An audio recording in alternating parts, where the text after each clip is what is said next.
ओम नमो भगवते वासुदेवाय। ओम नमो भगवते वासुदेवाय। ओम नमो भगवते वासुदेवाय। नारायणं नमस्कृत्यं नरं चैव नरोत्तमं देवीं सरस्वतीं व्यासं ततो जयम् उदीरये। नष्टप्रायेषु अभद्रेषु नित्यं भागवत सेवया भगवतीरुत्तम श्लोके भक्तिर्भवति नैष्ठिकी। कृष्णाय वासुदेवाय देवकी नंदनाय च नंदगोपकुमाराय गोविंदाय नमो नमः। ओम अज्ञानतिमिरान्धस्य ज्ञानाञ्जनाशलाकया चक्षुरुन्मिलितं येन तस्मै श्रीगुरुवे नमः। श्रीचैतन्यमनोभीष्टं स्थापितं येन भूतले स्वयं रूपा कदा मह्यं ददाति स्वापदान्तिकं। वन्देऽहं श्रीगुरु श्रीयुतापदकमलं श्रीगुरून् वैष्णवांश्च श्रीरूपं साग्रजातां सहगणा रघुनाथान्वितं तं सजीवं साद्वैतं सावधूतं परिजनसहितं कृष्ण चैतन्य देवं श्रीराधा कृष्ण पादान् सहगणा ललिता श्रीविशाखान्वितंश्च नमा ओम विष्णुपदाय कृष्णप्रेष्ठाय भूतले श्रीमते भक्तिवेदांत स्वामी नामिने नमस्ते सरस्वते देवे गौरवाणी प्रचारिणे निर्विशेष शून्यवादी पाश्चात्य देश तारिणे नमो महावदन्याय कृष्ण प्रेम प्रदायते कृष्णाय कृष्ण चैतन्य नामिने गौरतिसे नमः।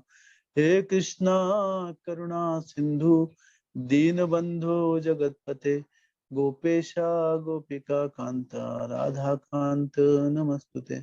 तप्त कांचन गौरांगी राधे वृंदावनेश्वरी वृषभानुसुते देवी प्रणमामि हरिप्रिये। वाञ्छकल्पतरुभ्यश्च कृपा सिन्धुभ्य एव च पतितानां पावनेभ्यो वैष्णवेभ्यो नमो नमः। जय श्री कृष्ण चैतन्य प्रभु नित्यानंद श्री अद्वैता गदाधर शिवसादि गौर भक्तवृंद। हरे कृष्णा कृष्ण कृष्णा हरे हरे हरे राम राम राम हरे हरे। हरे कृष्णा कृष्ण कृष्णा हरे हरे हरे राम राम राम हरे हरे। हरे कृष्णा कृष्ण कृष्णा हरे हरे हरे राम राम राम हरे हरे। हरे कृष्णा। सभी भक्तों का स्वागत है श्रीमद् भागवत कथा में। श्रीमद् भागवतम में हम प्रथम स्कंद 13 अध्याय से चर्चा कर रहे हैं, जिसका शीर्षक है धृतराष्ट्र का गृह त्याग। तो यहाँ पर अभी हम देख रहे हैं कि विदुर महाराज के प्रवचन सुनकर उनका मार्गदर्शन प्राप्त कर धृतराष्ट्र जो थे उनके हृदय में वैराग्य की भावना जागृत हुई और वो अपना जो बचा कुचा जो समय है अभी अंत में उसको सुधारने के लिए हिमालय की तरफ चल पड़े और साथ में उनकी पत्नी जो थी गांधारी भी उनके साथ साथ चल पड़ी। और ऐसा जाते हुए देखकर जब वो चले गए वहां से तो बिना बताए गए थे, तो युधिष्ठिर महाराज विलाप कर रहे हैं कि कहाँ मेरे अंकल आंटी कहाँ चले गए। धृतराष्ट्र और उनकी पत्नी। तो इस प्रकार हमने लास्ट पढ़ा। नेक्स्ट जो आज हम अगला श्लोक है, श्लोक संख्या प्रथम स्कंद 13वां अध्याय श्लोक संख्या 35 से आगे आज हम पढ़ेंगे।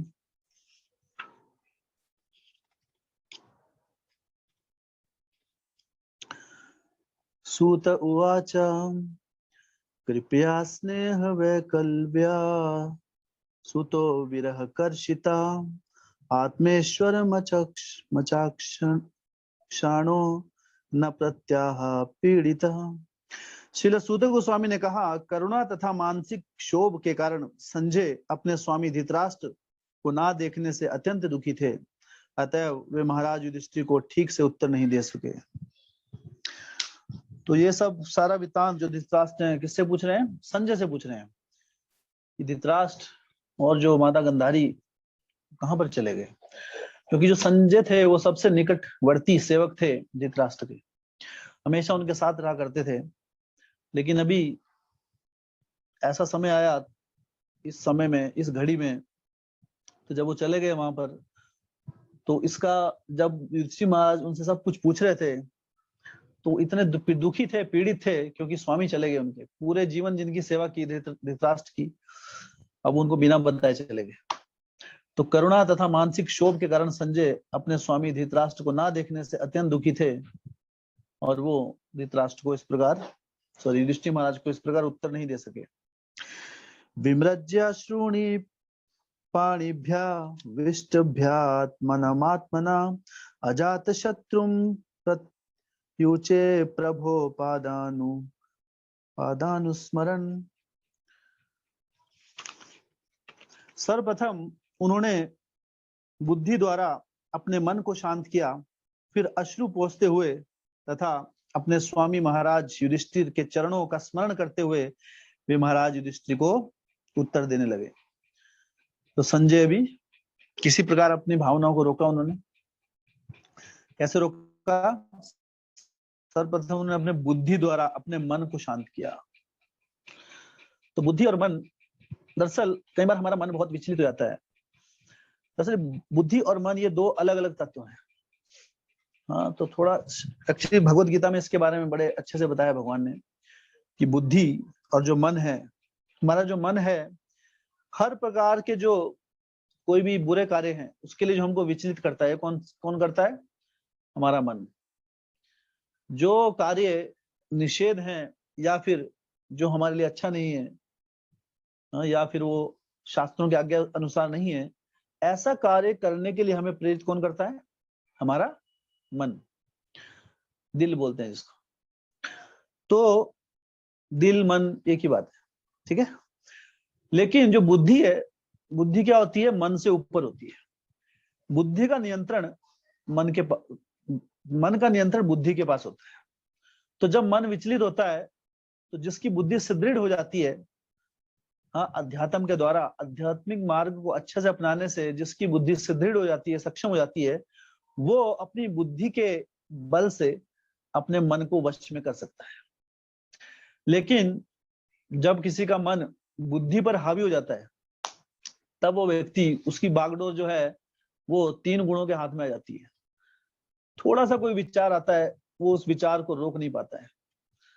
हाँ, वो विचार इतना हावी हो जाता है उसके ऊपर कि वो उसे ना नहीं कर पाता है। क्यों? क्योंकि बुद्धि वीक, बहुत ही कमजोर पड़ जाती है। तो इसलिए अगर हम गीता पढ़ते हैं, गीता में अध्यात्म को बुद्धि योग भी कहा गया है कि जो बुद्धि जो है उसको भगवान के साथ जोड़ना। योग का अर्थ क्या है? योग मतलब क्या होता है? योग मतलब जोड़ना। तो जब हम योग की बात करते हैं शास्त्रों में, बुद्धि योग मतलब अपनी बुद्धि को हम भगवान के साथ जोड़ना है हमें। तब क्या होती है? हमारी बुद्धि वो मजबूत हो जाती है, सक्षम हो जाती है निर्णय लेने में, और फिर मन हम बुद्धि पर हावी नहीं हो पाते। कई बार होता होगा, जैसे आप अपने जीवन में सोच के देखिए, कई बार ऐसा होता है, परिस्थितियां आती हैं, आपका मन कुछ कह रहा है लेकिन आपकी बुद्धि कह रही है कि ये गलत है, आपको पता है गलत है, लेकिन मन बोलता है नहीं, दिल बोलता है तो करना है ना। तो व्यक्ति अत्यधिक ज्यादा दिल के सुनने में ज्यादा विश्वास रखते हैं। क्यों? क्योंकि जो बुद्धि है, जब तक भगवान की भक्ति में शरणागत नहीं होंगे हम, तब तक बुद्धि को हम पूर्ण रूप से उपयोग नहीं कर पाएंगे। बुद्धि का अर्थ है कि सही और गलत में पहचान कर फिर सही का चुनाव करना। पहले सही क्या है, गलत है, इसकी पहचान करो, उसके बाद पहचान करने के बाद सही को अपने जीवन में अपनाना, ये बुद्धि का कार्य है। लेकिन जब तक हमें ये ज्ञान ही नहीं होगा कि क्या सही है क्या गलत है, तब तक बुद्धि का कोई रोल ही नहीं होता है। इसलिए सब कुछ मन करता है। और जो जैसा निर्देश हमें मन दिखाता है वैसा ही व्यक्ति लोग जो है ना उसके, इसलिए क्या है कि गीता में भगवान कह रहे हैं कि जो मन है हमारा सबसे बड़ा दुश्मन है, लेकिन ये सबसे बड़ा दोस्त बन जाता है कब? जब ये बुद्धि के वश में आ जाता है। लेकिन बुद्धि के जब हाथ से निकल जाए मन, तब ये सबसे बड़ा शत्रु बन जाता है हमारा। हाँ, इसलिए आप देखिए, और हम सोचते हैं कि इससे ऊपर कुछ है ही नहीं, दिल ही सब कुछ है, मन ही सब कुछ है, बुद्धि की बात ही नहीं करते हम।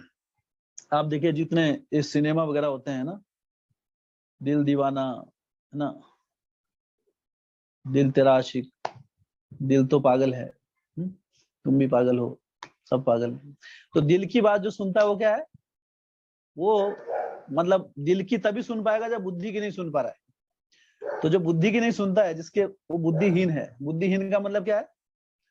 मतलब है ना, वो एक प्रकार से हाँ मूर्ख व्यक्ति है शास्त्रों के अनुसार। तो लोग जानते हैं, लोग बोलते भी है ना दिल तो पागल है, लेकिन फिर भी मानते हैं उसकी बात, है ना, उसी की बात मानते हैं। तो शास्त्रों का अपने जीवन में अपनाने से हमें क्या लाभ मिलता है? हमारा मन जो है, हमारा जो दिल है, वो हमारी बुद्धि के वश में आ जाता है। फिर हमारी बुद्धि जो कहेगी हम वो करेंगे, मन की बात नहीं सुनेंगे। बच्चों की परीक्षा होती है, लेकिन क्या है, कई बार बच्चे बैठ नहीं पाते। कुछ बच्चे देखो आप पढ़ाई के लिए बैठ ही नहीं पाते, इतना उछल कूद करते हैं, उनको 10 मिनट बिठाना भी बड़ा मुश्किल हो जाता है, क्योंकि मन इतना विचलित होता है। मन कभी इधर जा रहा है, उधर जा रहा है, ये कर लूं वो कर लूं, हजारों विचार एक साथ मन हमें दे देता है। आपने जप में फील किया होगा ऐसी बात, जब हम जप करते हैं सुबह, तो कई विचार आते हैं मन में, है ना, सारे के सारे जो विचार कभी नहीं आए वो सुबह जप में आएगा। देखा आपने, जो जिंदगी में आप देखो पूरे दिन नहीं आएगा वो विचार, वो जप में जरूर आएगा। लेकिन पुराने समय 10 साल पहले मेरे एक दोस्त ने, हाँ, वो मेरे घर आया था और उसने मुझसे 5 रुपए उधार लिए थे। वो बात जब के समय में आएगी याद, आगे पीछे नहीं आएगी वो बात। हाँ, तो ये मन का फंक्शन है, क्योंकि मन का वश किसके ऊपर होता है? जब मन माया देवी जो है वो क्या करती है, मन को अपने वश में कर लेती है, और वो जितना भटकाना चाहती है हमको उतना भटकाती है। और इस मन के वशीभूत होकर हम क्या है, नाना प्रकार के ऐसे कार्य करते हैं जो निषेध हैं, या सही गलत की पहचान भूल जाते हैं और अपने मनुष्य जीवन को व्यर्थ कर देते हैं। इसलिए सबसे पहले हमें अपने मन को वश करना है, और उसके लिए हमारी बुद्धि स्ट्रांग होनी चाहिए। बुद्धि स्ट्रांग कब होगी? जब हम नियमित रूप से भगवान के नामों का जप करेंगे, भक्तों का संग लेंगे नियमित रूप से, तब धीरे धीरे हमारी बुद्धि क्या हो जाएगी? स्ट्रांग हो जाएगी। फिर मन की बातों को ना कहना बहुत आसान हो जाता है। बहुत लोग क्या है, जैसे भक्ति में नए नए बहुत स्ट्रगल करना पड़ता है। भक्ति करना इतना आसान नहीं होता है ना। अभी जैसे भक्ति में आए तो फिर पुरानी यादें आ जाती हैं पीछे, है ना। अभी जैसे आप लेक्चर सुन रहे हैं, इसी समय क्रिकेट मैच आ गया हिंदुस्तान पाकिस्तान का, तो पुरानी यादें आएंगी उस समय कि कितना आनंद आता था, कितनी तालियां मारते थे हम। तो कथा छोड़ के, है ना, कथा नहीं छोड़ेंगे, वीडियो को ऑफ कर लेंगे और मैच चालू हो जाएगा। क्यों? क्योंकि मन बुद्धि के वश में नहीं है, जो मन बोल रहा है हम वो करते हैं। बेशक पता है कि गलत है, समय की व्यर्थता है, फिर भी हम वही करेंगे जो मन बोलेगा। तो इसलिए मन जो है हमारा जब तक कमजोर रहेगा, जीवन में वो व्यक्ति कभी भी कुछ अच्छा कार्य नहीं कर सकता है। अध्यात्म तो बहुत दूर की बात है। इसलिए मन को स्ट्रॉन्ग करने के लिए क्या करना पड़ेगा? मंत्र का जाप करना पड़ेगा। मन को जो ताड़ दे उससे कहते हैं मंत्र। और हम क्या जपते हैं? हरे कृष्ण महामंत्र। ये तो महामंत्र है। ये किसी का कितना भी जटिल मन हो, किसी का, है ना, अधिक से अधिक कितना भी भटका हुआ मन हो, उस मन को ताड़ देता है। यह है हरे कृष्ण महामंत्र का कार्य। तो इस मंत्र में निज सर्वशक्ति, ये पूर्ण शक्तिशाली है। इसका अगर हम शरणागत होते हैं तब किसी भी प्रकार से हमारा जो मन है वो गलत दिशा में नहीं जाएगा। फिर हम क्या करें? एक तरह से बुद्धि के हाथ में अपना मन को दे देंगे। तो यहाँ पर अभी कई बार अपनी भावनाओं को रोकना बड़ा मुश्किल होता है ना। कई बार आप देखिए कुछ लोग इतने भावुक होते हैं, थोड़ा सा कुछ बोल दे रोने लग जाएंगे। भावनाएं जो हैं ऐसी उमड़ जाती हैं। किसी को ऐसे ही चिढ़ा दिया, अरे तुम्हारी नाक बहुत लंबी है, वो रोने लग जाएंगे ना। चाहे कई बार देखो आप, है ना, 40-50 साल के लोग भी रोने लग जाते हैं, भावुक होते हैं कई बार, है ना, क्योंकि बिल्कुल वश नहीं है, कंट्रोल नहीं है भावनाओं पे बिल्कुल, है ना। लेकिन जब व्यक्ति सदृढ़ होता है, अभी संजय का यहाँ पे बात बता रहे हैं, संजय अभी उनके स्वामी चले गए, जीवन भर धृतराष्ट्र को उन्होंने क्या किया, सेवा की। अब वो सेवा करने, इतनी सेवा करने के बाद सोचो, जिसके लिए आपने पूरा जीवन दे दिया, वो आपको बिना बताए चला गया, तो कितनी भावनाएं उमड़ रही है अभी। हाँ कि अरे मुझे तक नहीं बताया, मुझे बता के तो जाते, कम से कम चिट्ठी तो छोड़ जाते, कुछ नहीं। तो वो भावनाएं अंदर, हाँ हृदय भरा हुआ है, आंखों से अश्रु आ रहे हैं, लेकिन क्योंकि बुद्धि सक्षम है, इसलिए भावनाओं को कंट्रोल कर लिया और फिर धृतराष्ट्र को जवाब देने लगे। तो संजय उवाच, फिर संजय बोलते हैं, क्या बोलते हैं, नाहं वेद व्यवस्थितम पित्रोवह कुलनंदनम गांधार्य वा महाबाहो मुषितोस्मि महात्म भी। संजय ने कहा, हे कुरुवंशी, मुझे आपके दोनों बुजुर्गों तथा गांधारी के संकल्प का कुछ भी पता नहीं है। हे राजन, उन महात्माओं द्वारा मैं तो ठगा गया, मुझे ठग लिया इन महात्माओं ने, ऐसा बोल रहे हो। तो दुख हो रहा है, अभी दुख की भावना निकल रही है बाहर। ठग क्यों लिया, ऐसा क्या किया उन्होंने उनके साथ? कौन कौन महात्माओं? 2 महात्माओं की बात हो रही है, किस किस की बात हो रही है? अच्छा, ये कह रहे कि 3 महात्माओं ने मुझे ठग लिया, तो किस किस महात्मा की बात कर रहे हैं आप संजय? कौन महात्माओं ने ठग लिया उन्हें? कौन ऐसे 2 महात्मा हैं जिन्होंने ठग लिया उन्हें?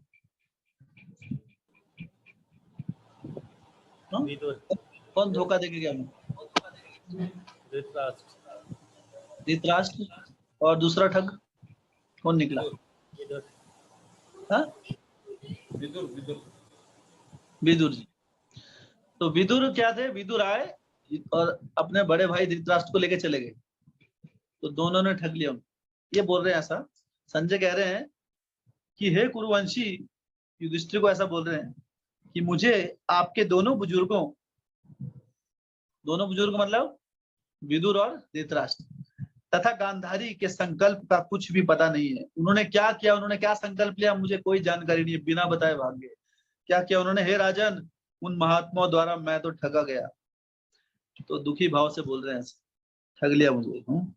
अब जब कई बार हम किसी के प्रति हमारा बहुत ही स्नेह होता है, या हम किसी के प्रति बहुत ही निष्ठावान होते हैं और फिर उससे धोखा मिल जाए, तो बड़ा दुख होता है ना। कोई बाहर का आदमी धोखा दे दे या कुछ बोल दे तो इतना वो नहीं होता, लेकिन ना कि वो कोई अपना कुछ कर दे जिससे आपका प्रेम है, अगाध प्रेम है, तब दुख होता है। ज्यादा दुख तब नहीं होता कि दूसरा थर्ड पर्सन कुछ हमारे साथ कुछ कर देना, क्या फर्क पड़ता है? कोई पड़ोसी बिना बताए चला गया, कोई फर्क पड़ता है? नहीं।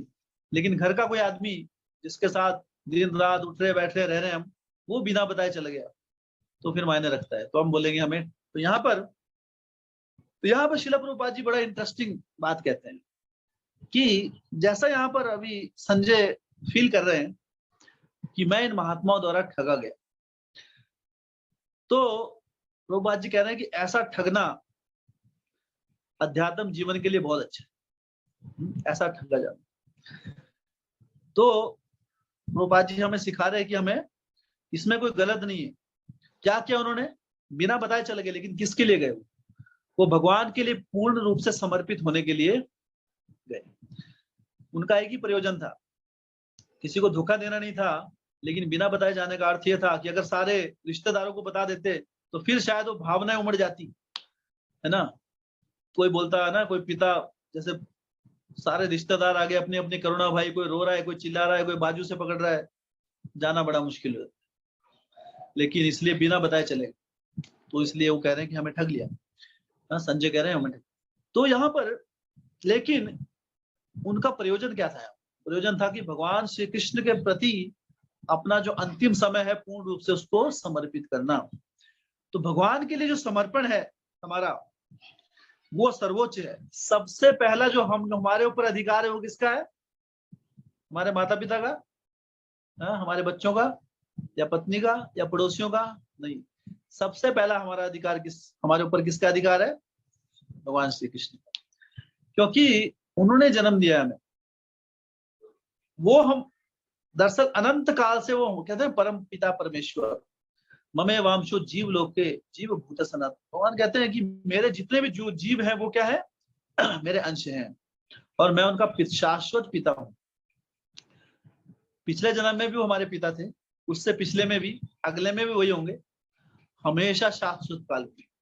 लेकिन भौतिक जगत में माता पिता बदलते रहते। अभी एक है, मृत्यु के बाद दूसरे मिलेंगे, फिर दूसरे मिलेंगे, फिर कोई दूसरे पशु पक्षी के रूप में भी मिल सकते हैं। जैसा हमारा कर्म होगा उस हिसाब से मिलेंगे। हाँ, गधे घोड़े वाले भी मिल सकते हैं। जैसा गधे वाले काम होंगे तो फिर गधे माता पिता मिलेंगे। तो इसलिए कार्य, मनुष्य जीवन के कार्य बहुत इंपॉर्टेंट होते हैं। जैसा कार्य करेंगे अगले जन्म में वैसा ही बैच मिलेगा। तो इसलिए ये तो बदलाव होता रहता है। लेकिन जो हर जन्म में हमारे पिता है वो कौन है? माता पिता राधा कृष्ण। उनसे संबंध अटूट है। तो सबसे पहला दायित्व जो हमारा किसके लिए है? भगवान श्री कृष्ण के लिए। हमारे हर कार्य का एक लक्ष्य होना चाहिए। तो एक तरह से उनको बिना बताए चले गए, या फिर कभी झूठ बोल के चले गए, तो झूठ बोलना गलत है, किसी को बिना बताए जाना ये गलत है। लेकिन जब हम कोई कार्य भगवान के लिए करते हैं तो वो झूठ बोलना या इस प्रकार किसी को ठग लेना, वो भगवान की नजरों में सर्वोच्च कहलाता है। इसके अनेकों अनेक उदाहरण दिए हैं शास्त्रों। कैसे? क्योंकि जो हमारा अंतिम जो लक्ष्य है जीवन का वो क्या है? हरितोषणम, भगवान को प्रसन्न करना। जब भगवान की बात आती है, हम देखते हैं शास्त्रों में, एक बार भगवान श्री कृष्ण जब छोटे से थे, 7-8 साल के, बड़े नटखट थे, और इस प्रकार जब भी वो सुबह उठकर गायों को चराने के लिए, बछड़ों को चराने के लिए वृंदावन में जाते थे, तो हर रोज नया नया खेल खेलते थे। अलग अलग खेल खेलने के बाद फिर थक जाते थे। फिर बाद में सारे दोस्तों के साथ गोल गोल बैठकर, बीच में कृष्ण बैठते थे, चारों तरफ बाल बाल बैठते थे, और सारे एक साथ बैठकर लंच करते थे। तो ऐसा बड़ा सुंदर, बड़ा आनंद आता है। सोचिए जंगल में जाके, है ना, आप खाना लेके जाओ, पिकनिक, और जंगल है चारों तरफ, वहां खाने का क्या आनंद है। तो सारे जो ग्वाल बाल थे हर रोज सोचते थे कि कब अगला दिन आए और कब हम भगवान श्री कृष्ण के साथ वृंदावन की सैर करें अपने गायों के साथ, और उनके साथ खेलें। फिर हर दिन एक राक्षस आता था, फिर भगवान खेल खेल में उसका वध करते थे, और फिर सारे के सारे ग्वाल बाल तालियां मारते थे, अरे कृष्णा ने मार दिया। छोटी बड़ी बात नहीं थी, कृष्णा के लिए बहुत आसान था। बड़े बड़े असुर चुटकियों में मार देते थे। तो वो भी एक एडवेंचर था। उनका फिक्स था शेड्यूल, सुबह जाना, थोड़ा खेलना वेलना, फिर उसके बाद राक्षस आता था, उसको मारते थे, परलोक भेजते थे। उसके बाद थक जाते थे, फिर लंच करते थे, फिर थोड़ा बहुत और सोते थे एक दूसरे की गोद में, फिर गायों को वापस बुला के फिर वापस जाते। डेली का शेड्यूल था। तो एक बार कृष्ण को कुछ मस्ती करने की सोची कि कुछ तो नया खेल खेलेंगे। तो कृष्ण जो थे बड़े नटखट है, कृष्ण से बड़ा नटखट भी कोई नहीं है। हाँ, तो क्या किया उन्होंने, तो छोटे से थे, छोटे बच्चों के माइंड में तो कुछ ना कुछ हरकत आती रहती है। तो साथ में ही वहां वन में कुछ जलाशय था, वहां पर गोपियां नहा रही थी। तो जब वो नहा रहे थे वहां पर, तो कृष्णा ने क्या किया, जो सारे वस्त्र थे गोपियों के वो चुरा के पेड़ पे लेके चले गए, है ना। तो सारे की सारी गोपियां बड़ी परेशान हुई बाद में, ना, ये क्या करें, अभी बाहर भी नहीं आ सकते। तो कृष्णा ऐसे ऐसे समस्या में डालते थे सबको। तो ये लीला हुई, बड़ी सुंदर लीला, वस्त्र हरण की लीला। और फिर बाद में कृष्णा ने लुटा दिए उनको वस्त्र, थोड़ा इस प्रकार। तो नटखट थे। उसके बाद क्या हुआ, ये लीला हुई, बहुत वार्तालाप हुई, तो बहुत थक गए थे। तो गए अपने जितने सुबल, है ना, मधुमंगल, बलराम जी के साथ बैठे कि अब उनको लगा कि कृष्ण को बहुत भूख लग रही है। तो जब कृष्ण को भूख लगती थी, ऐसी लीला करते थे भगवान, तो वृंदावन जो वासी थे वो ऐसा नहीं बोलते थे कि कृष्णा आपको भूख लगी है, कुछ लेके आए आपके लिए, ऐसा नहीं बोलते थे। वो बोलते थे कृष्णा हमें बहुत भूख लगी है, कृष्णा बस रहा नहीं जा रहा है अभी। तो जब कृष्ण ऐसे सुनते थे कि अरे मेरे जो मित्र हैं, मेरे दोस्त बंधु हैं, इन्हें भूख लगी है, तो कृष्णा कुछ इंतजाम करते अपनी भूख के लिए नहीं, अपने भक्तों के लिए। ये कृष्णा का स्वभाव है। तो कृष्णा ने कहा कि चलो ऐसा करो, यहाँ कुछ ही दूरी पर जो भगवान, जो यहाँ पर आप थोड़ी दूर पे जाओगे, वहां कुछ ब्राह्मण जो है वो मेरे लिए यज्ञ कर, और उस यज्ञ करने के लिए आहुति में डालने के लिए उन्होंने अलग अलग फल रखे हुए, बड़े ताजा ताजा फल, है ना, सेब, संतरे, अनानास, ऐसे अलग अलग फल है, मैं देख पा रहा हूँ। आप जाओ और कुछ फल लेके उनके लेके आओ कि लेट्स हैव पार्टी, आके पार्टी करेंगे। तो ऐसा बोल के भेज दिया कृष्ण ने, अपने 2-3 मित्रों को भेज दिया, है ना, मधुमंगल, श्री राम ना, और 3-4 दोस्तों को ऐसे भेजा। तो पहुंच गए वहां पर तो कहीं कहीं वहां पर ब्राह्मण तो बड़े ही वेदवादी ब्राह्मण थे उस समय, कहीं पूरे पूरे शास्त्रों का ज्ञान था उन ब्राह्मणों को। यज्ञ हवन कुंड जला हुआ था और चारों तरफ बड़े ताजे फल रखे हुए थे, है ना, एक एक, मतलब आम, संतरे, केले, है ना, अनानास, पलम, और क्या क्या होता है, सारे फल थे एक से एक, खुमानी, क्या क्या आ रही है आजकल, तो सब कुछ था ऐसा कोई। और उस समय के जो फल थे वो और स्वादिष्ट होते थे, कलयुग में तो सब खट्टे खट्टे हो गए, उस समय बहुत स्वादिष्ट हुआ करते थे भगवान के समय में। तो इतने स्वादिष्ट फल रस से भरे हुए, और यज्ञ में डाल रहे हो, तो यज्ञ में आहुति दी जाती। तो ग्वाल बाल थे, उनको तो लग रहा था ये वेस्ट कर रहे हैं, आग में क्यों डाल रहे हैं, है ना, हमको दे, हम कुछ खाएंगे तो कुछ पेट भरेगा। तो गए वहां पर ग्वाल बाल, और वहां पर ब्राह्मण लगे हुए मंत्र बोलने के लिए, अलग अलग मंत्र बोल रहे हैं शास्त्रों से। आपने सुना होगा जब शादी ब्याह होता है कैसे मंत्र बोलते हैं, जो है ना, ओम मंगलम भगवान विष्णु मंगलम मंगलो गरुड़ध्वज, समथिंग लाइक। तो ऐसे से बोलते हैं मंत्र मंत्र, तो और कई मंत्रों का उच्चारण कर रहे हैं। तो बीच में वहां पर ग्वाल बाल आ गए, और उन्होंने कहा, हे ब्राह्मणों, निकट के थोड़ी सी यहाँ से दूरी पर भगवान श्री कृष्ण आए हुए हैं, गोपाल, और वो उन्हें भूख लगी है, और वो चाहते हैं कि आप थोड़े से अपने फल अगर हमें दे देंगे, हाँ, तो हम आपके लिए कृतज्ञ रहेंगे। तो ब्राह्मण तो पहले सुन ही नहीं रहे उन्होंने कि हम तो अभी आहुति दे रहे हैं, हमारे बीच में कोई नहीं आना चाहिए। तो अभी आहुति किसके लिए दे रहे हैं? कृष्ण की प्रसन्नता के लिए।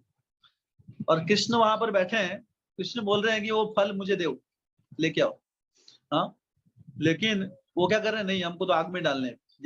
तो भगवान की, तो कई बार हम नियमों में इतने बद्ध हो जाते हैं कि नियमों के पीछे का प्रयोजन भूल जाते हैं। यज्ञ करने का अर्थ था भगवान को प्रसन्न करना। गोपाल स्वयं आ गए, गोपाल कह रहे हैं कि मेरे, हाँ, ब्राह्मणों, मुझे कुछ फल दीजिए, है ना, इस प्रकार मेरी सेवा आप कर सकते हैं। लेकिन व्यक्ति नियम में इतना बद्ध हो गया, इतना व्यक्ति खो जाते हैं औपचारिकताओं में, ये औपचारिकता किसके लिए कर रहे हैं ये भी भूल जाते।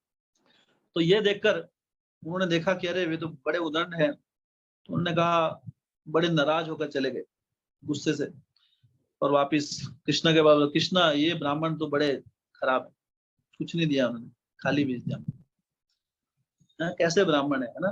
तो ऐसा बोलने लगे। कृष्ण ने कहा, नो प्रॉब्लम, जब कोई व्यक्ति भिक्षा मांगता है, किससे मांगता है, अगर आपको वो दे दे तो ठीक है, अगर वो नहीं दे उसकी मर्जी है, आपको उसके लिए कुछ बुरा नहीं सोचना। तुम एक काम करो, फिर से जाओ, अब तुम ब्राह्मणों के पास मत जाओ, वो बड़े ज्ञानी है, उनकी पत्नियों के पास जाओ, वो अनपढ़ है, अंगूठा छाप है, लेकिन मेरी बहुत बड़ी भक्त है ना, वो समझेगी बात। तो कृष्णा के कहने पर चले गए ग्वाल बाल फिर से। हाँ, तो ग्वाल बाल जब वहां पहुंचे तो अब उन्होंने उनको बाईपास कर दिया, उनको ब्राह्मणों की तरफ नहीं देखा, उनकी पत्नियां थी घर में कुछ कार्य कर रही थी, और उनको बताया कि हे गोपियों, हाँ, हे माताओं, हाँ, कुछ ही दूरी पर कृष्ण और बलराम आए हैं, और वो चाहते हैं कि आपके अगर हमें कुछ फल मिल जाते, हाँ, तो हम आपके बड़ा, हाँ, हम आपका बहुत ही, आपके प्रति हमारा कृतज्ञता जाहिर करेंगे। तो ऐसा उन्होंने जब कहा, बस इतना सुनना मात्र था ब्राह्मणों की पत्नियों को कि कृष्ण बलराम आए हैं, उन्होंने सारे के सारे जो उनके पतियों ने वहां पे पीछे केले संतरे रखे हुए थे, वो तो मंत्र बोलने में बिजी थे, तो उठा उठा के सारे की कटोरियां, सारी टोकरियां उठा ली वहां से, और कृष्ण को अर्पित करने के लिए चल पड़ी। अरे हमारे स्वामी, हाँ, भगवान श्री, जिनके लिए हमारा जीवन है और जिनके लिए सारे ब्राह्मण हमारे प्रति प्रार्थना कर रहे हैं, वह स्वयं आ गए हैं, जिनके यज्ञ का फल पूरा हो गया, लेकिन ये मूर्ख अभी भी औपचारिकताओं में लगे हैं, आहुतियां दे रहे हैं। हाँ, भगवान विष्णु भी दे रहे हैं, लेकिन भगवान विष्णु के जो अवतारी हैं, हाँ, जो वो स्वयं पूर्ण पुरुषोत्तम भगवान श्री कृष्ण उन्हें बुला रहे हैं, इतना सौभाग्य है। लेकिन समझ नहीं पाया। तो सारी की सारी जितनी भी वहां पे ब्राह्मणों की पत्नियां थी, उन्होंने सारे फल उठाए और चले गए। जाते समय ब्राह्मणों ने देखा कि अरे क्या कर रही हो, उधर स्त्री हो, तुम्हें पता नहीं कितना सीरियस मैटर चल रहा है, यज्ञ चल रहा है। तो लेकिन जब कृष्ण की बात आती है तब दूसरा, उस समय कोई भी, जब भगवान श्री कृष्ण की बात आती है या भगवान की सेवा की बात आती है तो बाकी निम्न प्रकार के जो धर्म है वो नीचे पड़ जाते हैं। जब सर्वोच्च धर्म की बात आती है तब निम्न धर्म कोई मायने नहीं रखते। तो अभी यहाँ पर पूर्ण पुरुषोत्तम भगवान श्री कृष्ण आ गए, भगवान सात्वताम पति, जो सबके पति है। तो अभी जो अभी इस जन्म में थोड़े पति मिले हैं, उन पति के लिए जन्म जन्मांतर के पति को कैसे छोड़ सकते। तो भगवान ये आज्ञा मान, ये सोचकर उनको बताने लगी कि हमारे प्रभु आए हैं। लेकिन जो ब्राह्मण वो अहंकार में इतने चूर थे और अपने ज्ञान पर इतना अहंकार था उन्हें कि वो समझ नहीं पाए। इसलिए कहते हैं कि अत्यधिक जो ज्ञान है वो हमारे अंदर अहंकार पैदा कर देता है। इसलिए ज्ञान के साथ क्या होना चाहिए, ज्ञान। इसलिए कहते हैं कि कई बार, जैसे कई बार लेक्चर देते हैं, कथा सुन रहे हैं, कई बार कथा सुनते हैं, हम कीर्तन नहीं करते हैं तो उससे हृदय कठोर हो जाता है। इसलिए कीर्तन भी उतना ही आवश्यक है जितनी की कथा। हाँ, तो इसलिए शुरुआत में जो कीर्तन होता है एक्चुअल वो ज्यादा महत्वपूर्ण, उससे हमारा हृदय सरल रहेगा भगवान के नाम से, और फिर ये फिलॉसफी हमको समझ में आएगी अच्छे से। तो फिर वहां पर पतियों ने कहा कि अगर तुम इस प्रकार हमारी आज्ञा का उल्लंघन करके जाओगी तो वापिस आने के लिए तुम्हारे रास्ते बंद हैं। तो ये सुनकर जो पत्नियां थी उनको थोड़ी सी भी चिंता नहीं हुई।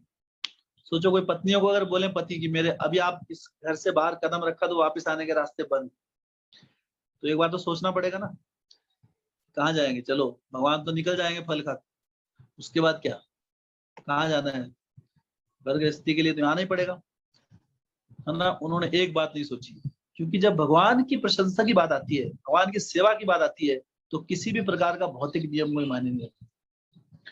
ये यहाँ पे भागवतम सिखा रही है। ये दशम स्कंद की कथा है, आगे हम पढ़ेंगे। तो वहां पर बिना किसी मन में किसी प्रकार की शंका लिए पूर्ण उल्लास के साथ वो भगवान के दर्शन के लिए चली गई, और भगवान के सामने समक्ष होकर उन्होंने वो फल अर्पित किए, अपना प्रणाम अर्पित किया। भगवान उनके भक्ति भाव को देखकर बहुत प्रसन्न, और ऐसा तो भगवान सारे के सारे ग्वाल बाल थे, उन्होंने मिलके सारे फल खाए और बड़े आनंदित हो गए, कृष्ण प्रसन्न हो गए।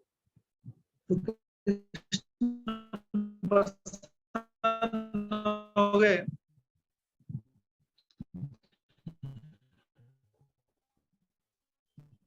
सब हो गया। अभी तो सारी जो थी वो तो कृष्णा हम सब कुछ छोड़ गया आपके लिए, हाँ सब कुछ छोड़ दिया हमने, पति अब हमारे पति थोड़ा स्वीकार करेंगे हमको वापस, आपके लिए हमने सब कुछ छोड़ा और आप बोले जाइए भी, ऐसा कैसे संभव है। तो कृष्ण ने कहा कि जो मेरी सेवा करता है he will never be A loser, उसकी कभी हार नहीं होती है, ये विश्वास रखना है हमेशा।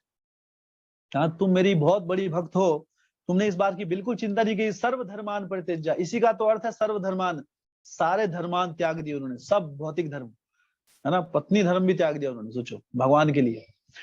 तो ये है सर्वोच्च, उन्होंने अपना सर्वस्व भगवान के लिए निछावर कर दिया, ये के लिए कि हमारा आगे का जीवन कैसे बीतेगा, ये सब ना, इसकी ना चिंता करते हो, सिर्फ ये कि भगवान गोपाल यहाँ पर आए हैं और उनके चेहरे पे एक मुस्कान आ जाए, बस सिर्फ उस एक मुस्कान के लिए अपना जिंदगी जो दाव कर दे, वो भगवान के शुद्ध भक्ति का लक्षण होता।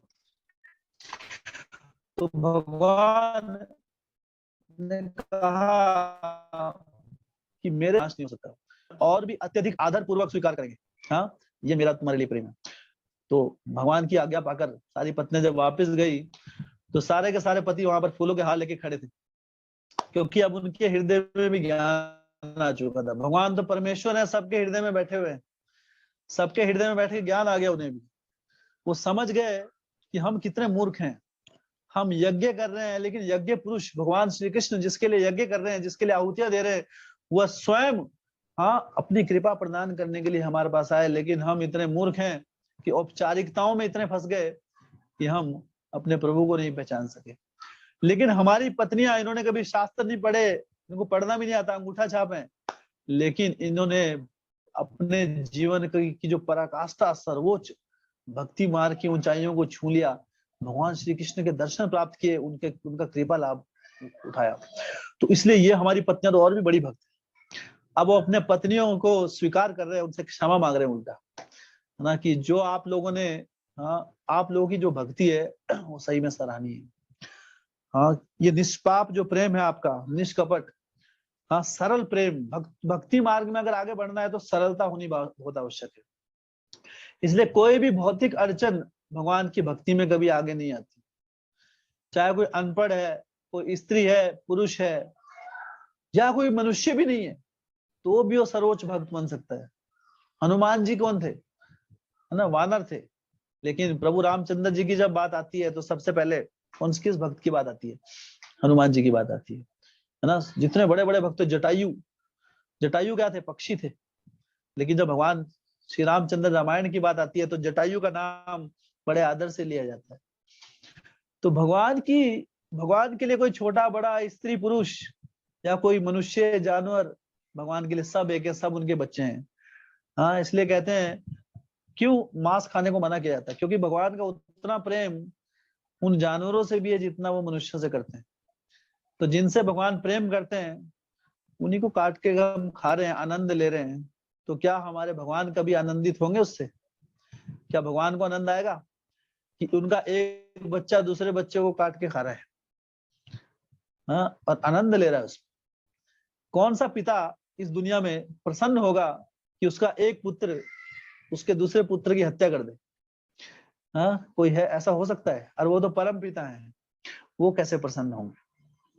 लेकिन ऐसा करते हुए हमारे हृदय में बिल्कुल भावना भी नहीं आती है, क्योंकि हृदय इतना कठोर हो गया है भौतिक जगत में कि हमें थोड़ी सी दया की भावना भी जागृत नहीं होती है। हम क्या कर रहे हैं? हाँ, किसी के प्राण लेने में दुख तो छोड़िए, आनंद लेते हैं। किसी का मांस खाने में आनंद आ रहा है, ये नहीं सोचते कि उस किसके पीछे किसी की जान गई है। और जो किसकी जान गई है, जो भगवान को बहुत प्रिय है, उन्हीं के बच्चे हैं। तो इस प्रकार भगवान के लिए की गई कोई भी सेवा वो व्यर्थ नहीं जाती है, निरर्थक नहीं जाती है। हर सेवा, कोई भी हम कार्य करते हैं जगत में, उसका एकमात्र जो लक्ष्य है वो है भगवान श्री कृष्ण की प्रसन्नता। और किसी भी प्रकार के धर्म जो भगवान की प्रसन्नता को छोड़कर है, उन्हें कैतव धर्म कहा जाता है। वो निम्न प्रकार के धर्म है। श्रीमद् भागवतम ऐसे धर्मों का शुरुआत में ही खंडन करती है। इसलिए श्रीमद् भागवतम अपने शुरुआत में, दूसरे अध्याय में बताते हैं कि अथा पुंबे द्विजा श्रेष्ठा वर्णाश्रम विभागशा स्वनिष्ठितस्य धर्मस्य संसिद्धिर हरितोषणम। कि अथा पुंबे द्विजा श्रेष्ठा वर्ण आश्रम विभागशा, चाहे हम किसी भी वर्ण में हो, चाहे किसी भी आश्रम में हो, सुनिश्चितस्य धर्मस्य, जो हमने अपने लिए सुनिश्चित किए धर्म, कोई भी हम कार्य कर रहे हैं, जो भी हम कार्य कर रहे हैं इस जगत में, चाहे वो धार्मिक कार्य कर रहे हैं, चाहे भौतिक कार्य कर रहे हैं, हर कार्य का एक ही लक्ष्य होना चाहिए, समसिद्धिर हरितोषणम। अगर हम हरितोषणम मतलब हरि की प्रसन्नता, भगवान श्री कृष्ण की प्रसन्नता। अगर हमारे कार्य से भगवान प्रसन्न नहीं होते हैं तो क्या है? वो कार्य जो है वो निषेध है शुद्ध भक्ति की नजर से, उसे कैतव धर्म कहा जाता है। और ऐसे कार्य को भगवान क्या कह रहे हैं? श्रमे भी केवलम, वो सिर्फ श्रम होगा, उसका हमारा कोई लाभ नहीं होता है। तो इसलिए हर कार्य का आकलन कभी हम करना है कि हमारा कार्य सही है या गलत है। इसकी पहचान क्या होगी कि क्या हमारे कार्य से भगवान प्रसन्न है या वो अप्रसन्न है। क्या मेरी भक्ति के लिए अनुकूल है या वो प्रतिकूल है। जो अनुकूल है वो भगवान को प्रसन्नता देगा, और जो प्रतिकूल है वो भगवान को प्रसन्नता नहीं देगा। इसलिए वो निषेध है।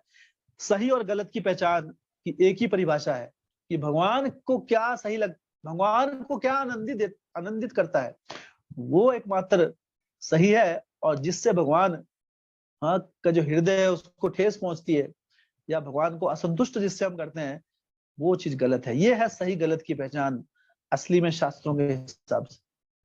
शास्त्र चक्षु से हमें सही गलत की पहचान देखनी चाहिए। भौतिक अपने इस छोटे से दिमाग से नहीं सोचना चाहिए। क्या है? सम सिद्धिर हरितोषणम, एकमात्र हरि का तोषणम। तो यहाँ पर जो कह रहे हैं संजय कि हमें ठग लिया, लेकिन इस भावना का कोई मोल नहीं है, क्योंकि जो धृतराष्ट्र और विदुर है वो कोई किसी भौतिक कार्य के लिए नहीं गए थे, वो अपना पूरा जीवन निछावर करने के लिए भगवान श्री कृष्ण के चरणों में गए थे। इसलिए प्रभुपाद जी तात्पर्य में भी लिखे हैं कि ऐसा ठगना बहुत लाभकारी है हमारे जीवन में। तो ऐसे अनेकों अनेक आप देखिए, महाभारत में हम देखते हैं, महाभारत में जब युद्ध अपने चरमोत्कर्ष पर था, जो द्रोणाचार्य थे, गुरु द्रोणाचार्य, उन्हें हराना ऐसा लग रहा था कि एक तरह से नामुमकिन है। हाँ, सारे के सारे जो पांडव उनके शिष्य थे, तो वो इस प्रकार से युद्ध कर रहे थे कि उन्हें हराना बहुत मुश्किल हो गया था, और ये धर्म युद्ध था, इसे जीतना भी आवश्यक था। तो द्रोणाचार्य को हराने का एकमात्र जो प्रयोजन जो बचा था, एकमात्र जो तरीका बचा था, वो क्या था कि अगर उन्हें किसी प्रकार इस बात का विश्वास दिला दिया जाए कि उनके पुत्र अश्वत्थामा की मृत्यु हो गई है, क्योंकि अपने पुत्र से बहुत प्रेम करते थे, वो हर पिता करता है, लेकिन वो अत्यधिक आसक्त थे अपने पुत्र से, अश्वत्थामा से, कि अगर इन्हें किसी प्रकार विश्वास दिला दिया जाए कि अश्वत्थामा मारा गया, तो उस समय जो द्रोणाचार्य हतोत्साहित हो जाएंगे और अपने अस्त्र शस्त्र छोड़ देंगे, और उस समय इन्हें मारना आसान है, क्योंकि ये अधर्म के साथ है, उनकी मृत्यु होना आवश्यक थी, अन्यथा अधर्म पे धर्म की विजय नहीं हो पाती। तो इसलिए भगवान श्री कृष्ण ने किसको कहा? युधिष्ठिर महाराज को कहा कि युधिष्ठिर, अभी हम एक खेल खेलेंगे, एक लीला करेंगे, और उस लीला के बाद जो द्रोणाचार्य जी हैं वो आपसे कंफर्मेशन लेने के लिए आएंगे, क्योंकि इस पूरी की पूरी युद्ध भूमि में आप ही हैं जिनके शब्दों के ऊपर विश्वास उन्हें है पूरा, क्योंकि आप धर्मराज हैं, आपने जीवन में कभी क्या, सपने में भी कभी झूठ नहीं बोला, इसलिए आपकी बातों पे वो विश्वास करेंगे। अब आपके लिए टास्क है, आपकी परीक्षा है। कृष्ण कैसे खेलते हैं अपने भक्तों के साथ? जिसने कभी, अभी नॉर्मल कोई आदमी है, अभी आपके पास कोई भगवान के दर्शन हो जाए, अभी मान लो भागवत कथा के बाद आपके घर में आए कृष्णा कि मैं आपसे बहुत प्रसन्न हूँ भक्त, कितने अच्छे से आप सेवाएं कर रहे हैं, भागवत सुनते हैं, हरि नाम कर रहे हैं, मेरे लिए एक झूठ बोल लोगे? बोलेंगे अरे प्रभु जी क्या बोलना है आपको, कृष्णा कितने झूठ बोलने हैं, हम तो बोल देंगे। तो इतना आसान है। लेकिन युधिष्ठिर महाराज, उन्होंने जीवन में कभी झूठ नहीं बोला था, उनके लिए झूठ बोलना इतना आसान नहीं था। वो धर्म और उसका वो नाम था, उनका पूरे ब्रह्मांड में, सृष्टि में उनका नाम था कि उन्होंने कभी झूठ नहीं बोला। अब भगवान श्री कृष्ण क्या है यहाँ पर देखिए, भगवान अपने भक्तों से पूर्ण रूप से समर्पण कैसे करवाते हैं, समर्पण की भावना। इस लीला को बहुत लोग जो ना समझी से गलत भी समझ लेते हैं कई बार, इसलिए श्रीमद् भागवतम के दृष्टिकोण से इस लीला को समझना है। तो उन्होंने क्या लीला रची? भीमसेन को कहा कि अपने गदा के प्रहार से एक हाथी है उसका वध कर दो। उस हाथी का नाम था अश्वत्थामा। तो भीमसेन बड़े शक्तिशाली थे, उन्होंने गदा का प्रहार किया और हाथी के ऊपर प्रहार करते ही हाथी परलोक से धार गया। हाथी मारा गया, अश्वत्थामा मारा गया, लेकिन वो हाथी था। तो ये जैसे वो हाथी मरा तो क्या हुआ, वहां पर भीमसेन जोर जोर से चिल्लाने लगे, अश्वत्थामा मारा गया, मैंने अश्वत्थामा को मार दिया, अश्वत्थामा मारा गया। जब ये बात द्रोणाचार्य ने सुनी तो बड़े असमंजस में आ गए, बड़े दुखी हो गए, लेकिन विश्वास नहीं हुआ, क्योंकि क्या वो प्रतिद्वंदी थे, ये कुछ चाल भी हो सकती थी, लेकिन फिर भी दुख हुआ, अश्वत्थामा मारा गया, उनका बेटा मारा गया, तो बड़े दुखी हुए। लेकिन बस सीधा कंफर्मेशन के लिए, सीधा जैसा भगवान ने कहा था, भगवान को तो पता था, सीधा गए युधिष्ठिर महाराज के रथ के पास। युधिष्ठिर, जो मैं सुन रहा हूँ क्या सही है? तो भगवान के भक्त हैं, लेकिन थोड़ी शंका बची थी, अभी थोड़े हृदय में एक बचा था कि अरे झूठ बोलूंगे ना बोलूं। जिस व्यक्ति ने पूरे जीवन में झूठ नहीं बोला है, उसके लिए झूठ बोलना इतना आसान नहीं। तो उसने, और वो तो युधिष्ठिर धर्मराज थे, है ना, पूरा विश्व, पूरा ब्रह्मांड, देवी देवताओं उनकी उपासना पूजा करते थे। किस लिए? उनके सत्यवादी के लिए, सत्य वचनों के लिए, ये हमेशा सत्य वचन ही बोला करते थे। तो ऐसा होने से उनका जो, सोचिए उनके मान सम्मान पर कितनी ठेस पहुंचने वाली थी। मान सम्मान भी छोड़िए, उन्हें मतलब ये एक धार्मिक व्यक्ति के लिए झूठ बोलना बहुत मुश्किल है, लेकिन जब भगवान की आज्ञा हो तो वो सबसे बड़ा धर्म बन जाता है। निम्न प्रकार के धर्म सच झूठ कोई मायने नहीं रखते हैं। जब भगवान ने बोल दिया आप झूठ बोलो, तो उससे बड़ा कोई धर्म पूरे जगत में फिर है ही नहीं। क्यों? क्योंकि भगवान का आदेश हो गया। क्योंकि भगवान अगर किसी को झूठ बोलने के लिए बोल रहे हैं तो इसका अर्थ है कि उस झूठ बोलने में हमारी भलाई है, और वो धर्म की पराकाष्ठा है, वो सबसे बड़ा धर्म। भगवान जब किसी का बुरा भी करते हैं, भगवान किसी का बुरा नहीं करते एक्चुअली, लेकिन जब हमको लगता है कि बुरा कर रहे हैं, भगवान राक्षसों को मारते थे, लेकिन राक्षसों को जो मारते थे तो राक्षसों का भला होता था उसमें, तो उनको मुक्ति प्राप्त होती थी। बस जितने भी राक्षस मारे गए भगवान के, जितने भी लोग मारे गए भगवान के सामने युद्ध भूमि में, कुरुक्षेत्र में, सबको उच्च गति प्राप्त हुई। यह है भगवान के मारने में भी वो लाभ मिलेगा हमें जो किसी जीवन दान से भी हमें नहीं मिलेगा। तो भगवान का हर कार्य में क्या है? सिर्फ सकारात्मकता है। भगवान का कोई भी कार्य नकारात्मक नहीं हो सकता। इसी का अर्थ है भगवान। तो जब भगवान की आज्ञा होगी उसके बाद निम्न प्रकार के छोटे मोटे झूठ सच कोई मायने नहीं रखते। तो जब लेकिन युधिष्ठिर महाराज संकोच कर रहे थे तो उन्होंने कहा, कैसे कहा? जब उन्होंने द्रोणाचार्य ने पूछा कि हे युधिष्ठिर, जो मैं सुन रहा हूं भीमसेन ने क्या सही में मेरे पुत्र अश्वत्थामा को मार दिया? तो अभी भगवान की तो आज्ञा थी, तो उन्होंने कहा, उन्होंने उच्च स्वर में कहा कि हाँ अश्वत्थामा मारा गया, और फिर निम्न स्तर में कहा लेकिन वो हाथी था। लेकिन जब वो हाथी बोलने लगा ऐसा, भगवान श्री कृष्ण ने अपना शंख बजा दिया, तो हाथी वाली बात नहीं सुनाई दी, एक ही बात सुनाई दी, अश्वत्थामा मारा गया। तो अश्वत्थामा मारा गया। जैसे ही द्रोणाचार्य ने ऐसा सुना, अस्त्र शस्त्र उन्होंने त्याग दिए और फिर धृष्टद्युम्न ने आकर उनका सर काट दिया। तो ऐसे उनका अंत हुआ था। लेकिन अब आप सोचिए, भगवान ने उन्हें झूठ बोलने के लिए कहा। कहते हैं कि युधिष्ठिर महाराज का जो रथ था वो जमीन पे नहीं चलता था, वो 4 इंच ऊपर चलता था हवा में। वो कभी भी जमीन को टच नहीं करता था। क्यों? क्योंकि उनके सत्य निष्ठा में इतनी शक्ति थी। कोई भी कार्य अगर हम निष्ठा से करते हैं तो हमें एक अलग प्रकार की शक्ति प्रदान हो जाती है। उनके सत्य वचन बोलने के कारण उनका जो रथ था वो जमीन पे नहीं चलता था, ऊपर चलता था हवा में। लेकिन जैसे ये लीला हुई, उनका रथ धरती पे आ गया। अब बहुत लोग जो कर्म कांड की दृष्टिकोण से देखते हैं वो बोलते हैं कि युधिष्ठिर महाराज ने झूठ बोला इसलिए उनका रथ जमीन पे आ गया। लेकिन युधिष्ठिर महाराज ने झूठ नहीं बोला था, युधिष्ठिर महाराज ने तो सच बोला था। भगवान ने शंख बजा दिया उस समय। तो यहाँ पर उनका रथ क्यों आया नीचे? सच बोलने के लिए। क्योंकि उन्होंने भगवान की आज्ञा को नहीं माना, उसमें शंका रखी कि झूठ बोलने तो मेरा कुछ अहित हो जाएगा, मेरा हित नहीं होगा। भगवान के शब्दों में थोड़ा डाउट हो गया, तो उस हित ना होने के कारण सच बोलने से उनका रथ नीचे आ गया। झूठ बोलने, उन्होंने झूठ तो बोला ही नहीं एक्चुअली। उन्होंने कहा अश्वत्थामा मारा गया, और वो हाथी था। जैसे हाथी बोला, भगवान ने शंख बजा दिया और वो सुनाई नहीं दिया। तो इसलिए कर्म कांड की दृष्टि से जो लोग बोलते हैं कि उन्होंने झूठ कहा, शुद्ध भक्ति की नजर से क्या है? क्योंकि भगवान की आज्ञाओं को पालन ना करना सबसे बड़ा झूठ है, और भगवान की आज्ञाओं का पालन करना सबसे बड़ा सच है। धर्मान तो साक्षात भगवत प्रणीतम। जो धर्म के सिद्धांत हैं वो भगवान के द्वारा बनाए जाते हैं, और किसी भी व्यक्ति को धर्म के सिद्धांतों की बनाने की अनुमति नहीं है। कोई व्यक्ति विशेष धर्म के सिद्धांत नहीं बना सकता। और भगवान के विचार, भगवान के जो शब्द हैं वही धर्म है, और भगवान के जो शब्द से विपरीत है वो अधर्म है। तो जब भगवान के शब्दों को छोड़कर हम एक स्वतंत्र रूप से जीवन जीते हैं, तब हम एक अधर्म का जीवन जीते हैं।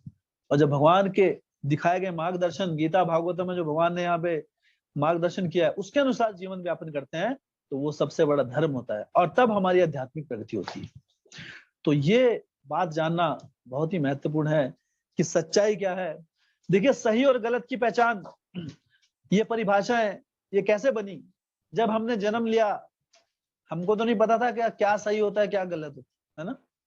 अगर मान लो बचपन से एक नियम होता कि जो झूठ बोलेगा वो सबसे बड़ा धार्मिक आदमी है, और सच बोलने वाला कपटी है, और हम बचपन से यही बात सुनते हैं, तो क्या होता? झूठ बोलना सबसे बड़ा धर्म हो जाता। होता ना। लेकिन हम बचपन से सुनते आ रहे हैं कि सच बोलना चाहिए, इसलिए सच की परिभाषा हमारे माइंड में क्या है, हमारे माइंड में है सच मतलब धर्म, झूठ मतलब अधर्म। लेकिन ये तो हमने जैसा अपने आप को ट्रेनिंग दी है, बचपन से सुना है, लेकिन ये जीवन तो बहुत छोटा है। भगवान के जो शब्द हैं वो शाश्वत हैं, भगवान स्वयं शाश्वत हैं।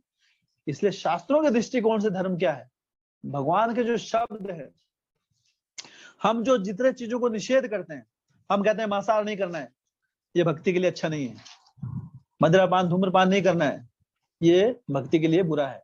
हमें जुआ नहीं खेलना है, व्यभिचार नहीं करना है, क्योंकि भक्ति के लिए बुरा है। लेकिन अगर भगवान श्री कृष्ण शास्त्रों में ये लिख देते कि मांस खाइए, आपकी भक्ति के लिए अच्छा है, तो मांस खाना सबसे बड़ा धर्म बन जाता है ना। मदिरापान धूम्रपान करना सबसे बड़ा धर्म बन जाता। क्योंकि अगर भगवान ऐसी आज्ञा देते तो, क्योंकि परिभाषाएं जो आती हैं धर्म की, वो खुद नहीं बना सकता, ये शास्त्रोचित होती है। तो शास्त्रों में यह अधर्म क्या होती, ये धर्म भगवान का जब दृष्टिकोण आता है उस समय कोई मायने नहीं रखती। जैसे हम बोलते हैं मातृभूमि सर्वश्रेष्ठ है, लेकिन मातृभूमि सर्वश्रेष्ठ उस दायरे में है, लेकिन जब भगवान के धाम की बात करते हैं तो मातृभूमि का कोई मोल नहीं है, वो निम्न धर्म हो गया। भगवान का जो धाम है वृंदावन धाम, वो किसी भी मातृभूमि से ऊंचा है। कहते हैं अपनी जन्मभूमि जो होती है ना, अपनी जन्मभूमि का हमेशा हम ऋणी होते हैं, लेकिन जब वृंदावन धाम का ऋण चुकाने की बात आती है तो अपनी जन्मभूमि का कोई मूल्य नहीं होता है। ये हायर प्रिंसिपल जो है, सिद्धांत हमें शास्त्रोचित और प्रामाणिकता से ये सुनने चाहिए, अन्यथा हम धर्म के सिद्धांतों को भी गलत समझ जाएंगे। परिस्थिति के अनुसार धर्म के सिद्धांतों की परिभाषाएं बदल जाती हैं, सच और झूठ की पहचान बदल जाती है। एक बार एक गौ माता के पीछे एक कसाई पड़ा हुआ था, और वो कसाई उसके पीछे भाग रहा था। पहले युगों की बात थी, उस समय गाय माता बोल सकती थी। वो गाय माता भागते भागते भागते भागते एक ब्राह्मण के घर में आई और वहां पे छुप गई और उनसे प्रार्थना करने लगी कि कृपा करके इस कसाई को मत बताना, नहीं वो मेरी हत्या कर देगा। लेकिन जो ब्राह्मण था उसने कभी झूठ नहीं बोला था। हाँ, ब्राह्मण को झूठ नहीं बोलना चाहिए एक्चुअली, लेकिन वो गुह्य तत्वों को नहीं समझा। जैसे हमने अभी ब्राह्मणों की चर्चा की, वो औपचारिकताओं में फंस गया कि अब मैं तो झूठ बोल नहीं सकता, मैं अगर झूठ बोलूंगा तो मेरा नाम खराब हो जाएगा। लेकिन यहाँ पर तो जो गौ माता कौन है, उन्हें माता बोलते हैं। अभी माँ की रक्षा करना हमारे सच झूठ से, इस धर्म से ऊपर आ गया है। झूठ बोलना सच बोलना ये भी एक धर्म का सिद्धांत है, लेकिन जब माँ की रक्षा करने की बात आ गई, तो अगर झूठ बोल के माँ की रक्षा की जाए तो वो सर्वोच्च धर्म है। तो क्या हुआ, कसाई आया, उन्होंने पूछा कि यहाँ पर कोई गाय तो नहीं आई है। उन्होंने कहा हाँ आई है, अंदर छुपी है। तो कसाई गया, कसाई ने गौ माता को पकड़ा, गौ माता की हत्या कर दी। शास्त्र बता रहे हैं इस लीला में कि उस ब्राह्मण को सच बोलने के लिए कई करोड़ों जन्मों तक नरक में जाना पड़ा, सच बोलने के लिए, झूठ बोलने के लिए नहीं। तो यहाँ पर देखिए जो धर्म का जो सिद्धांत है बदल गया। इसलिए धर्म के गुह्य तत्व जो है वो हमको कई बार शास्त्र पढ़ के भी समझ में नहीं आते हैं, अगर हम उसको अपने स्तर पर पढ़ेंगे या फिर हम किसी प्रोफेशनल रिसाइटर से सुनेंगे। जब तक हम शुद्ध भक्तों के संग में आकर ये जो यहाँ पर हमारे ग्रंथ पढ़ रहे हैं, हाँ, ये कहाँ से परंपरागत हमारे पास आए हैं। हाँ, शिल प्रभुपाद जी ने इसके तात्पर्य लिखे हैं। हाँ, नारद मुनि, ब्रह्मा जी, हाँ, व्यास देव, ये सारे उनके अनुसरण को हम कर रहे हैं यहाँ पर, इसलिए ज्ञान शुद्ध है। धर्म का सिद्धांत कभी भी स्वतंत्र रूप से शास्त्र पढ़ के हम कभी भी धर्म के सिद्धांतों को नहीं सीख सकते, क्योंकि धर्म शास्त्र इतने भिन्न भिन्न है, आपको हर जगह अलग अलग उसका मीनिंग समझ में आएगा। एक जगह शास्त्र कुछ बोल रहे हैं, दूसरी जगह कुछ। लेकिन ऐसा क्यों होता है, जैसे उदाहरण से समझिए, सच धर्म है, लेकिन यहाँ पे सच की परिभाषा बदल गई, यहाँ पर झूठ बोलना धर्म हो गया, क्योंकि गौ माता की रक्षा की बात आ गई। तो यहाँ पर धर्म का सिद्धांत चुने। लेकिन अगर हम कट्टर रूप से नहीं हर चीज को हर जगह अप्लाई करने की सोचेंगे, हाँ, तो इसका मतलब अभी धर्म के सिद्धांतों को समझने में हम क्या है, कच्चे हैं। इसलिए धर्म के सिद्धांत कहाँ छुपे हुए हैं, भगवान के शुद्ध भक्तों के हृदय में छुपे हुए। जो श्रुति शास्त्र है, श्रुतिया विभिन्न, ये इतने विभिन्न है कि इनको पढ़ के हम कंफ्यूज हो जाएंगे, सही गलत की पहचान नहीं कर पाएंगे। शास्त्र कहते हैं, महाभारत कह रही है कि नास्यो ऋषि यस्य मतम न भिन्नम, श्रुति शास्त्र इतने विभिन्न है। नास्यो ऋषि यस्य मतम न भिन्नम, धर्मस्य तत्वम निहितम गुहायम महाजनोयन कथा सपंथा। इसलिए जो धर्म के तत्व में भगवान के भक्तों के हृदय में छुपे, इसलिए क्या करना है, महाजनोयन कथा सपंथा, महाजनों की शरण में आओ। ऐसे महाजनों के वाक्यों को, लीलाओं से शिक्षाएं लो। विदुर जी, युधिष्ठिर महाराज, प्रहलाद महाराज, परीक्षित महाराज, ये महाजन है। ब्रह्मा जी, नारद मुनि, इन महाजनों, ये श्रीमद् भागवतम क्या है, तो पूरे महाजनों की गाथा है। इस गाथा को जब हम पढ़ेंगे तब हमें धर्म के सिद्धांतों का बातों में समझ में आएगा, सही और गलत की पहचान होगी। अन्यथा अगर कोई स्वतंत्र रूप से, कई बार लोग क्या है, घर में अपने सब रखते हैं, गीता भागवत रखते हैं, लेकिन उसका श्रवण पठन वो अकेले करते हैं। इसलिए शास्त्रों का जो पठन है वो हमेशा हमें परंपरागत भक्तों के संग में आकर श्रवण करके समझना चाहिए और प्रश्न करना चाहिए। अगर घर में रखेंगे, अपने आप से पढ़ेंगे, अपने हिसाब से मीनिंग निकलेगा। एक लाइन का, एक श्लोक का आप अपने जो आपको मन करेगा वो मीनिंग निकाल सकते हैं आप। जैसे मैं एक बार एक व्यक्ति से बात कर रहा था, ऐसे ही हमारे रिश्तेदार हैं, तो हम उनको बता रहे थे कि अरे गलत है, धर्म के सिद्धांत हमें मानने चाहिए, मांसाहार ये गलत है, शास्त्रों में दिए। तो कह रहे कि गीता में भगवान ने लिखा है कर्मण्यवाधिकारस्ते मा फलेषु कदाचन, हमें कर्म करने का अधिकार है। अब वो कैसा भी कर्म हो, अभी मेरा कितना है भाई, ये तो मैं तो मांस काट रहा हूँ। अभी कई लोगों का धंधा ही होता है दारू बेचना, होता है ना, उनका जीवन ही उससे चल रहा है ना। आप भी जानते हो कि कई लोगों को उनका जीवन ही इससे चल रहा है ना। उनके तो नौकरी है, वो बोले हमारी तो नौकरी है भाई, है ना। आप बोल रहे हैं धर्म धर्म, तो बोलते आप गीता में जो भगवान ने कहा है कर्मण्यवाधिकारस्ते, भगवान ने ऐसा तो नहीं कहा ना सत्कर्मण्यवाधिकारस्ते कि हमेशा सत्कार्य करो। इसका मतलब हम गलत भी कर सकते हैं। तो ये उन्होंने अपना अपना मीनिंग निकाल दिया, समझा। लेकिन भगवान ने कहा कर्मण्यवाधिकारस्ते मा फलेषु कदाचन, कि कर्म का अधिकार है, लेकिन कौन से कर्म करने हैं उसके लिए बाकी 699 श्लोक लिखे। अन्यथा गीता तो एक ही श्लोक में खत्म हो जाती फिर, कि कर्मण्य काम करो, जो भी करो, कुछ भी करो। भगवान ने बाद में बताया कि कौन से कर्म करने हैं कौन से नहीं करने हैं, ये भी गीता में बताया है। हाँ, यत् करोषि यत् शनासि यत् जुहोषि ददासि यथा यत् पश्यसि कौन्तेय तत् कुरुष्व मद अर्पणम, कि जो भी आप करते हो, जो भी आप खाते हो, जो भी पीते हो, जो बोलते हो, वो मुझे अर्पण कर रहा है आपको। जो मुझे अर्पित ना हो सके उस चीज को आपको, ऐसा कार्य आपको नहीं करना है। यज्ञ अर्थात कर्मणो अन्यत्र लोको यम कर्म बंधना।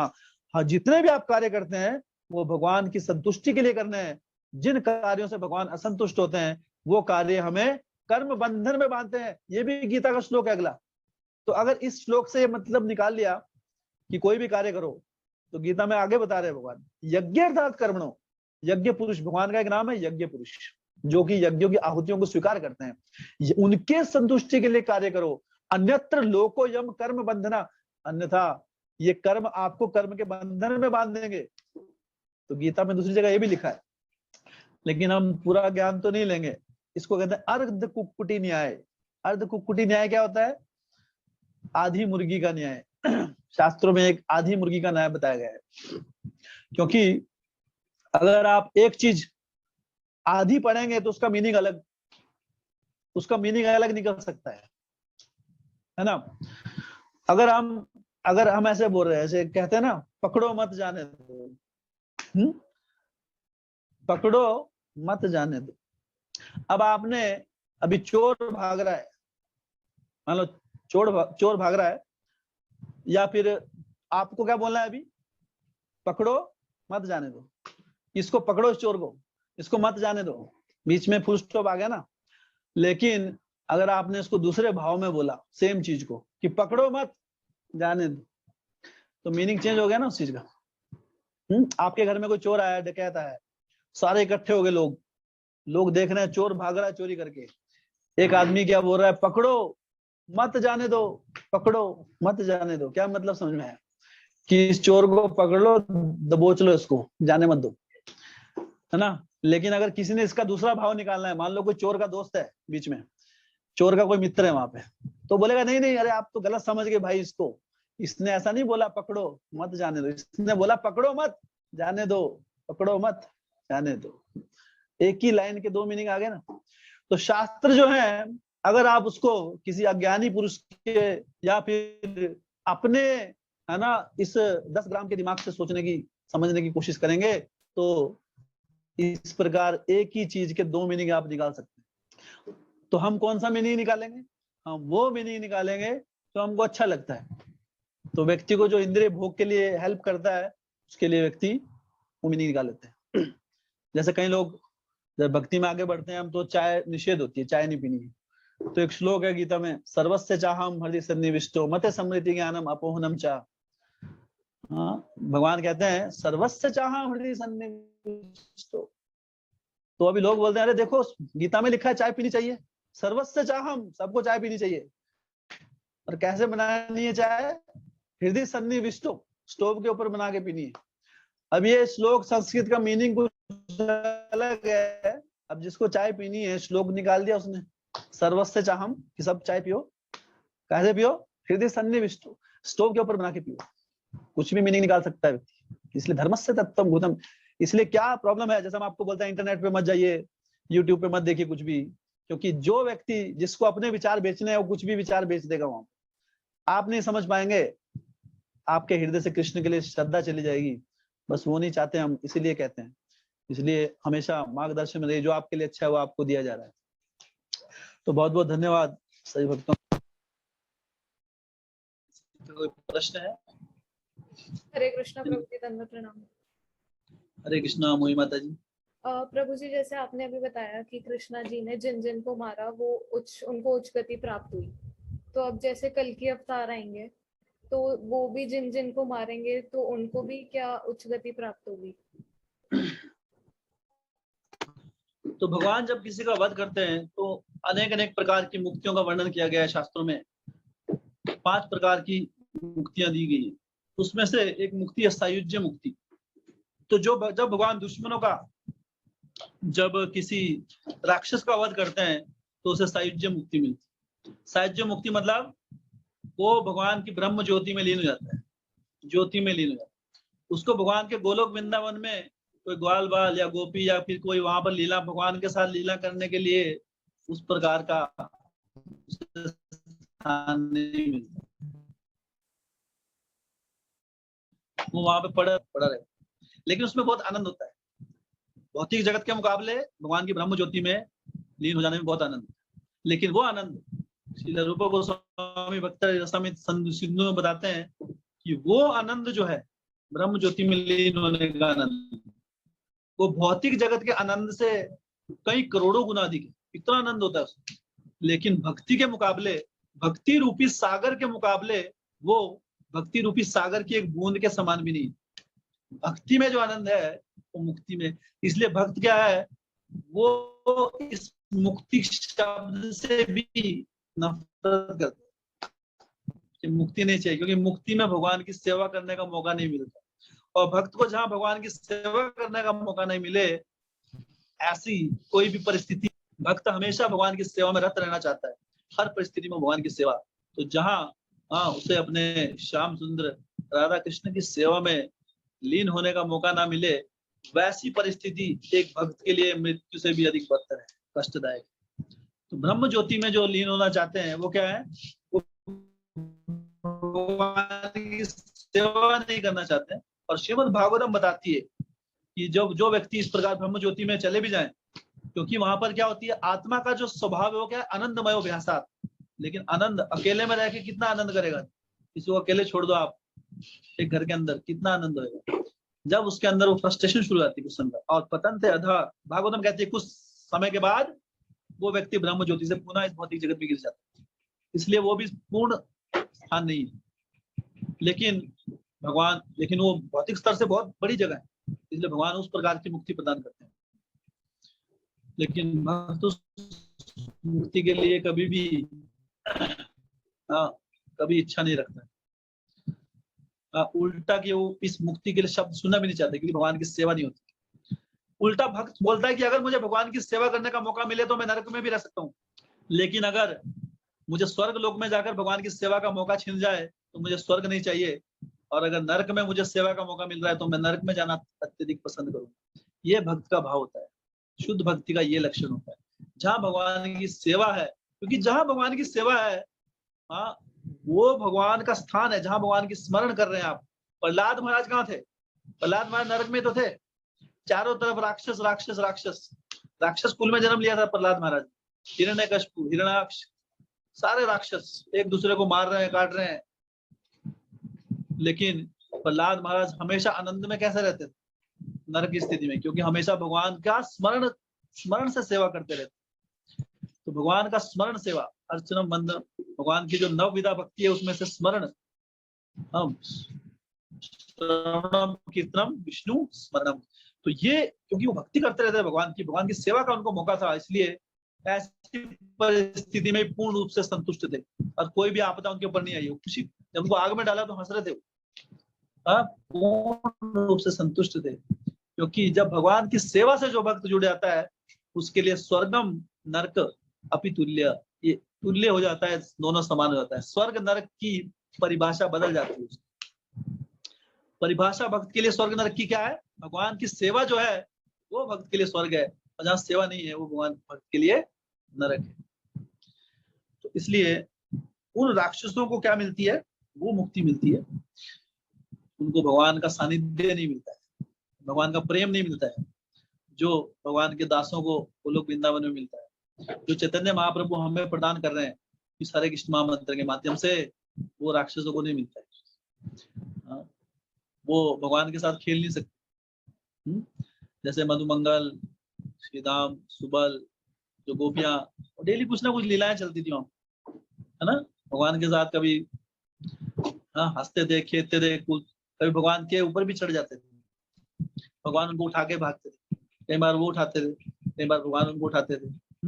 भगवान के साथ ये जो गिल्ली डंडा, छोटी मुड़ी, ये सब खेलते थे भगवान वहां पे।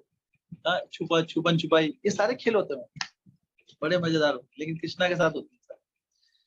ये तो हमको इतना ही पता है, वहां अनगिनत खेल है, हर रोज नया खेल करते हैं भगवान के लिए, भगवान के भक्त खेलते हैं वहां, जाना है वहां पे, यहीं पे रहना है, इसलिए वहां के लिए कोशिश रखिए पूरी। इस जगत में तो क्या है, कुछ भी कर लो, यहाँ पे आनंद निरानंद। आजकल इतनी गर्मी हो रही है, आदमी सोचता है कब ये प्रभु बचा लो, है ना, लाइट चलेगी तो खत्म पानी। गोलोक वृंदावन में ऐसा एटमॉस्फेयर कभी नहीं होता, वहां बसंत ऋतु रहती है हमेशा, आनंद ही आनंद। और हम बोलते हैं नहीं प्रभु जी सुबह नहीं उठा जाता, तो सुबह नहीं उठा जाता तो ठीक है, अगले 10 लाख जन्म यहीं पे बिताओ गर्मी सर्दी में, लेकिन अभी थोड़ा सा कष्ट उठा लिया ना तो अगला जन्म गोलोक वृंदावन में भगवान ले जाएंगे, फिर गर्मी सर्दी की टेंशन ही खत्म। तो बुद्धिमान होता है भक्त। भक्त क्या है, थोड़ा सा कष्ट उठा लेता है और करोड़ों जन्म के कष्ट से बच जाता है। और जो मूर्ख व्यक्ति हो गया है, थोड़ा सा कष्ट, थोड़ा सा आनंद ले लेता है, यार थोड़ा सो लेंगे, कथा में नहीं जाएंगे, है ना, ये थोड़ा सा आनंद ले लिया और उसके बदले करोड़ों जन्म के कष्ट उठा लिए। तो कौन समझदार हुआ? कई लोग बोलते हैं भक्त लोग तो क्या है, इनको पता ही नहीं हाउ टू एंजॉय लाइफ, इनको पता ही नहीं एंजॉयमेंट होती क्या है। अरे खाओ पियो ऐश करो। कहते हैं कि भक्ति मार्ग में लोग क्या खाते पीते हैं, आप देखिए लोग क्या खाते पीते हैं। आप लोगों का मतलब खाना पीना मतलब क्या, पार्टी का मतलब क्या है, पार्टी का अर्थ क्या है? एक्चुअली मैं बंगाल में था, पार्टी का मतलब मांस, अगर मांस नहीं है तो पार्टी नहीं है, मांस और शराब ये है पार्टी, और थोड़ा डांस हो जाएगा। हाँ, आप भक्ति मार्ग में आएंगे, गोलोक वृंदा जाने की जरूरत भी नहीं है, आप हमारी यात्रा में आइएगा। ऐसे से पकवान हमने खाए जो जिंदगी में, है ना, किसी भौतिकवादी ने नहीं खाया होंगे, सुना भी नहीं होगा। ऐसे से पकवान होते, क्योंकि भगवान को इतने भोग लगते हैं, 1008 भोग, एक ही दिन में 1008 टाइप के आइटम। अब भगवान वो भोग लगाते हैं और बाद में कौन भक्ति लेते हैं उसको प्रसाद के रूप में। तो भक्ति में कोई लूजर नहीं होता है, भगवान की भक्ति में जो आनंद है। तो भक्त इंटेलिजेंट है, वो क्या है, 5 रुपए दे देता है, उसकी जगह 1 करोड़ रुपए उसको मिल जाते हैं। और जो मूर्ख व्यक्ति हो गया है, नहीं मुझे तो 5 रुपए चाहिए, थोड़ा सा आनंद चाहिए सुबह सोने का, इसके लिए आप मेरे 1 करोड़ ले लो चाहे, तो इसमें समझ रहे, सो बी इंटेलिजेंट, है ना। तो जो इंटेलिजेंट है वो सुबह मुझे दिखाई देगा कल 5:30 बजे, ठीक है। हरि बोल, बहुत बहुत धन्यवाद सभी भक्तों का। ग्रंथराज श्रीमद् भागवतम की जय। जय।